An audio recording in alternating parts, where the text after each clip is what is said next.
Diretoria de Ensino de Jaú, Núcleo Pedagógico, atividades escolares não presenciais. A LDB admite que as aulas poderão ser dadas através de atividades não presenciais em situações emergenciais. As atividades à distância, elas podem ser organizadas oficialmente e validadas como conteúdo acadêmico aplicado, ou seja, elas podem ser aproveitadas dentro das horas de efetivo trabalho escolar. Mas as escolas, juntamente com os professores, devem trabalhar para proporcionar o acesso de todos os estudantes ao aprendizado. Ninguém poderá ficar de fora. Sugestões de trabalho. A equipe do Núcleo Pedagógico, para garantir a continuidade dos estudos nesse período de suspensão de aulas, orienta os professores a elaborarem atividades e organizarem roteiros de estudo para seus alunos. Para isso, sugerimos a utilização dos materiais. Caderno do Aluno São Paulo Faz Escola, plataformas online, o Centro de Mídias de São Paulo, o livro didático, o kit de material que será disponibilizado pelas unidades escolares, contendo gibis e fascículos do Aprender Sempre, e todo o acervo da sala de leitura. Professor, aqui estão dicas de estudo e disciplina nesse período de distanciamento social, para enviar aos seus alunos. 1. Siga uma rotina. 2. Defina um local de estudos. 3. Tenha equilíbrio. 4. Conecte-se com seus colegas. 5. Peça ajuda da família. 6. Use a tecnologia a seu favor. As premissas para o período de atividades não presenciais. Foco na aprendizagem. A prioridade é garantir a aprendizagem de todos os alunos. O professor é fundamental para apoiar a aprendizagem e a família também é muito importante. A equidade. Considerando a diversidade dos estudantes da rede, as estratégias devem ser pensadas para garantir a aprendizagem de todos. Ninguém poderá ficar de fora. Colaboração. A colaboração entre todos será essencial. Diretoria de ensino, núcleo pedagógico, equipe gestora, professores, alunos e família. Inovação. Neste momento novo, as escolas devem buscar inovar, testando diferentes abordagens para garantir a aprendizagem de todos. Gestão baseada em evidências. A secretaria está pautada em evidências. É importante que a diretoria de ensino e as escolas façam o mesmo. Será essencial e muito importante que as escolas considerem aquilo que o aluno tem, efetivamente dispõe. Computador, internet, celular ou televisão? E os alunos que não dispuserem de nenhum recurso digital? Será necessária a realização de atividades em materiais físicos, cadernos, livros do PNLD, fascículos de atividades, livros de literatura, lista de atividades impressas. Ninguém poderá ficar de fora. E esses alunos deverão ser atendidos na volta às aulas. Estudantes que possuem celulares poderão utilizar o centro de mídias. Os alunos terão acesso à internet patrocinada, custeada pela Secretaria da Educação. Alunos, então, que dispuserem de recursos digitais e TV, poderão acessar o Centro de Mídias de São Paulo e os canais TV Educação, TV Univesp e todas as outras plataformas digitais. A retomada das habilidades. Será essencial focar as primeiras atividades na retomada de aprendizagens anteriores, especialmente aquelas que são essenciais para a continuidade do processo de aprendizagem dos alunos. A SEDUC realizou um levantamento de quais seriam as habilidades prioritárias e elencou alguns critérios. Habilidades que são essenciais, ou seja, são as habilidades de percurso, aquelas necessárias para que os alunos possam desenvolver aprendizagens posteriores. Habilidades que os alunos possam desenvolver a partir de atividades não presenciais com autonomia. O tempo disponível para a realização dessas atividades é fundamental. O professor tem que dosar esse tempo. E as habilidades presentes nos materiais de apoio. A SEDUC ressalta que os professores têm autonomia para progredir de acordo com cada contexto, modalidade e proposta pedagógica da escola. Os planos de aula. Os planos de aula durante o período de teletrabalho são os principais meios de controle de frequência eles serão entregues juntamente com os roteiros de atividades encaminhadas aos alunos e as respectivas atividades. Cada aula deverá ter o seu plano de aula e o roteiro de atividades. O coordenador, juntamente com outros integrantes da equipe gestora, farão o acompanhamento pedagógico.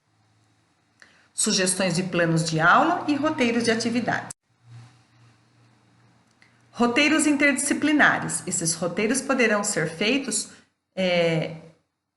numa associação das disciplinas, né? Várias disciplinas realizando esses roteiros, misturando as habilidades e também contar com o apoio da sala de leitura. O professor responsável pela sala de leitura, ele está preparado para oferecer materiais e sugestões de atividades para que esses roteiros interdisciplinares sejam encaminhados aos alunos nessas atividades não presenciais. Bom, as atividades que compõem esse período, elas recebem dois nomes. Atividades síncronas, ou seja, atividades realizadas em tempo real, onde todos devem estar conectados naquela determinada hora e naquele determinado dia. E atividades que são chamadas assíncronas, que utiliza também ambientes virtuais, mas os estudantes podem entrar em momentos diferentes, ou também estarem utilizando materiais físicos, livros, cadernos, fascículos, livros de literatura. E o que temos para utilizar? Nós temos o Centro de Mídias de São Paulo, que é uma iniciativa da SEDUC para apoiar a aprendizagem dos estudantes através de aulas de qualidade ao vivo e a formação dos professores. E nós temos materiais impressos, livros, cadernos do aluno do São Paulo Faz Escola, Ler e Escrever, EMAI, EJA Mundo do Trabalho, livros do PNLD, fascículos Aprender Sempre, gibis, todo o material disponibilizado no Drive NPE1 e o acervo literário da sala de leitura. Comprovação das atividades escolares não presenciais. Como comprovar que o aluno realizou as atividades?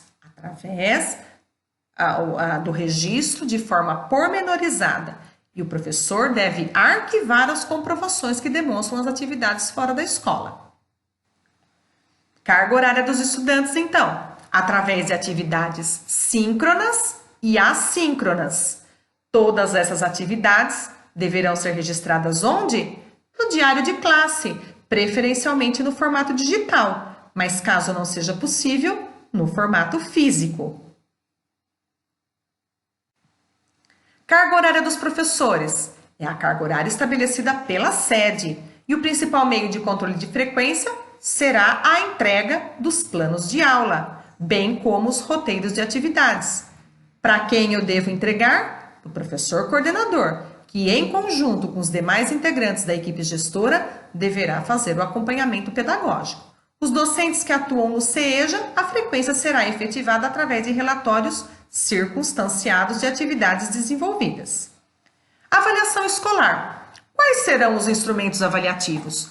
Realização de atividades, entrega de atividades realizadas por meio digital ou físicos, projetos, pesquisas, elaboração de materiais a partir do conteúdo estudado, avaliações internas, avaliações propostas pelos docentes, avaliações externas, que são as AAPs, que deverão ser realizadas no período de 25 a 29 de maio nas casas.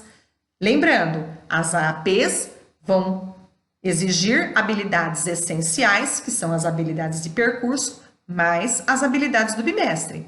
Verificação de aprendizagem de forma oral, através das plataformas digitais, participação dos alunos em plataformas online e no Centro de Mídias de São Paulo e autoavaliação. Não podemos nos esquecer que todas as atividades e instrumentos de avaliação devem priorizar o princípio da equidade e as avaliações ou atividades contabilizadas como nota devem ser amplamente disponíveis para todos os estudantes, levando-se em consideração que aquele aluno que não tiver acesso ao computador, à internet ou a outros recursos deverão ser atendidos no retorno às aulas. No CEJA, as avaliações para a conclusão das disciplinas permanecem suspensas, até que seja permitido que os centros realizem os atendimentos presenciais. A partir do dia 27 de abril, a rotina das ATPCs deverá ser retomada através de teletrabalho. Caso haja algum professor que não disponha de recursos digitais, poderá utilizar os recursos digitais da escola, respeitando as normas de segurança exigidas pela pandemia do Covid-19. Educação especial. É essencial que o educador tenha como ponto de partida a redefinição de expectativas de aprendizagem, considerando as demandas específicas de cada aluno.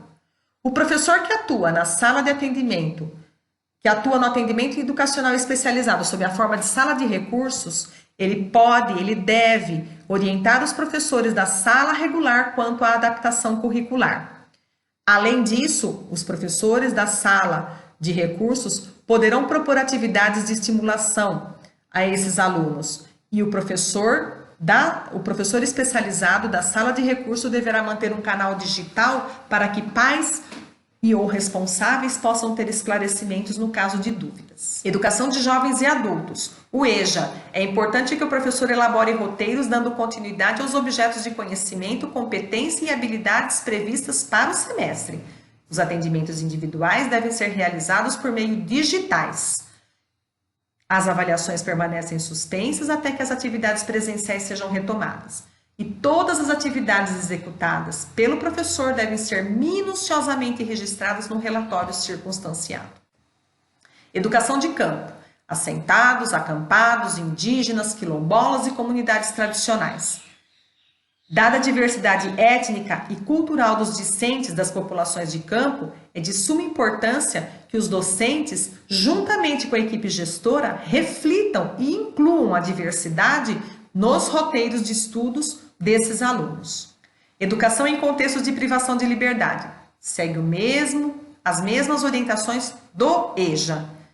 Deve-se respeitar a heterogeneidade das classes, já que as mesmas são multisseriadas, e os roteiros de estudos deverão ser impressos pelas escolas vinculadoras, pois existe uma limitação aos estudantes para o uso de recursos tecnológicos dentro das unidades prisionais. CEL, Centro de Línguas. Professores e gestores devem se apropriar de diferentes suportes e ferramentas para que os estudantes possam desenvolver as aprendizagens previstas. Lembrando, podemos contar com as metodologias ativas, as plataformas e os aplicativos digitais. PEI, Programa de Ensino Integral. Deverão seguir as mesmas orientações que as demais escolas para a parte comum e para os componentes projeto de vida, tecnologia e eletiva. Algumas especificidades: manutenção da tutoria, reuniões dos diretores com líderes de turma e presidentes dos clubes e orientação de estudos como suporte para a organização da vida escolar do estudante. Acompanhamento ativo. As equipes escolares, em conjunto com as famílias, devem buscar o engajamento dos estudantes para que as atividades escolares não presenciais sejam realizadas e esses estudantes avancem no aprendizado. A escola, juntamente com a equipe gestora, juntamente com os professores, equipe gestora e professores, deverão fazer uma busca ativa para evitarmos a evasão desses alunos. Projeto Acolhimento. O projeto Conviva Mais São Paulo tem como objetivos apoiar, promover, estimular e potencializar ações de identificação e de adoção de estratégias de enfrentamento aos desafios resultantes nessa época do distanciamento social. O talento vence jogos, mas só o trabalho em equipe ganha campeonatos. Equipe gestora, professores, nós, do Núcleo Pedagógico da Diretoria de Ensino de Jaú, desejamos que vocês façam um belíssimo trabalho nessa época de distanciamento social. E assim venceremos essa difícil etapa do distanciamento social. Nada vai substituir ou encobrir o trabalho presencial do professor. Você é muito importante, professor. É somente uma fase. Bom trabalho a todos. E nós, do Núcleo Pedagógico, estamos à disposição.